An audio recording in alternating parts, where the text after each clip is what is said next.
Hi everyone, my name is Dr. Lynn Carey, and I just wanted to discuss alignment versus weight loss. Um, I know when I had my spiritual awakening,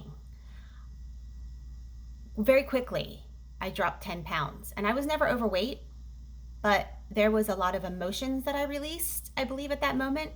I didn't know consciously what was happening, and I went down a size, and my clothes were a little big, so I had to start buying a little bit smaller, and I just stayed there. And that was in 2001, that was 20 years ago. And that's where I stayed at that place because it was an alignment. I dropped all these toxic emotions. And then at that point, also, maybe before I was starting to really, I didn't want to eat meat. Um, I started being very sensitive to the chemicals, like my hair. I didn't want those chemical shampoos. I could smell the fragrances. So that was a process a little bit before, but afterwards I was very sensitive to the chemicals and what I ate.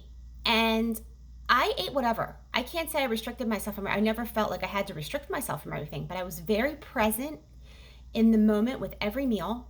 I ate less because if I filled up too much, it would break my energy. Like it would mess up my energy flow. If you overeat, it messes up your energy flow. So that's why when people overeat, you're trying to fill a void. When you find your alignment to source, you don't need to overeat.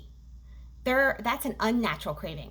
When you're in alignment, you have natural cravings that your body tells you exactly what it needs at each meal. And you're guided throughout the day. You're guided more towards healthier stuff. Sometimes because I'm using a lot of energy, if I have to give a presentation or I have to go to some kind of event where I'm out of my comfort zone, I may crave a big meal, like a big hamburger.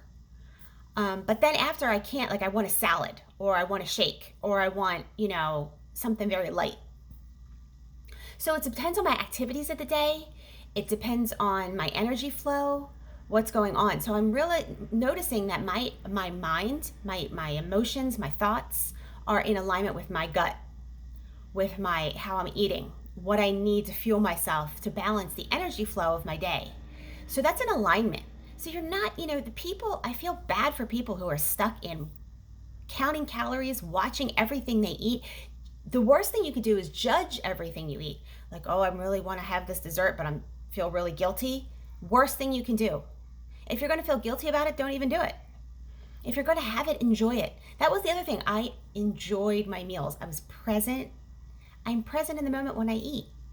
I try to slow down and really eat, be mindful when I'm eating. And then you stop when you're full. You don't eat that much at a time because it messes your energy flow up.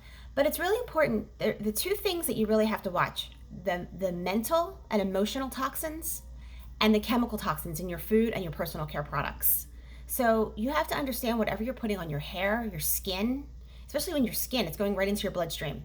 So FDA approves everything that's chemicals. They only ban especially in the US, like 11 chemicals that aren't allowed, whereas Europe bans over 2,000, over 1,400 chemicals. So we're allowed gasoline, animal byproducts, hormones, all kinds of things that are allowed in our skincare, our soap, our shampoo, our makeup, that are actually cause disease. It's not regulated. So you really have to be diligent to use a personal care product on your body that's clean. Try to buy organic as much as you can. And I know it's very challenging to go to these stores and some is organic, some's not, some's non-GMO, all this, but try to buy as clean as possible. You can't do it. I know I can't do it 100% all the time because it's not even available. So you do it as much as you can. 80% of the time you buy as clean and pure of a food as possible. That's what you make your meals at, to balance, especially when you're going out to eat a lot. And also get some nutritionals to help support. Like I love having my shake every day with a gut health and greens balance and vegan collagen and an energy drink that are all clean that I can use to support my body to get the right nutrients and to help balance my energy as I go move around through the day. And then the other key is to just clear out the mental and emotional toxins.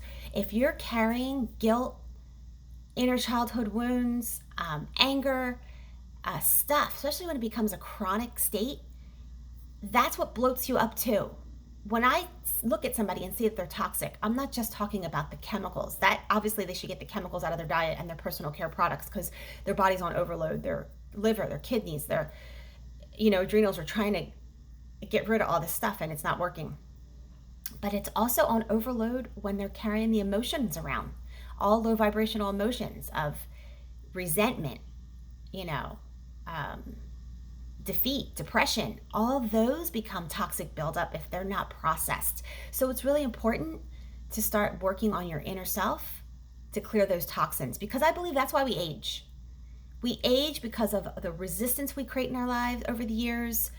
Also, believing in the disease process and the aging process, we're taught that we're going to decline, and we're only given, youth is praised, age is not. But also, people who age, they haven't done the work on themselves. They don't even have wisdom to offer the young people anymore. It's very few people. We don't have like wise sages anymore. So plan to become a wise sage. If I'm going to live till a late in life, I want to have a lot of wisdom to offer people to make the world a better place. I don't want to become a burden and put myself in a nursing home. This is what we've created as a consciousness in society. We should be thriving to the end, living our best life. And this aging process is a myth. It's because we bought into the disease matrix, and it's time to break ourselves free of that. So work on your inner self, create your best life, learn to be happy, learn to be grateful, learn to let go, learn to forgive, right? Practice those emotions, and then get the chemicals out of your diet and your personal care products as much as you can, and start following your passions and your inspirations. That's what makes you age well and not look, that reverses the aging. That keeps you in your alignment with your highest self.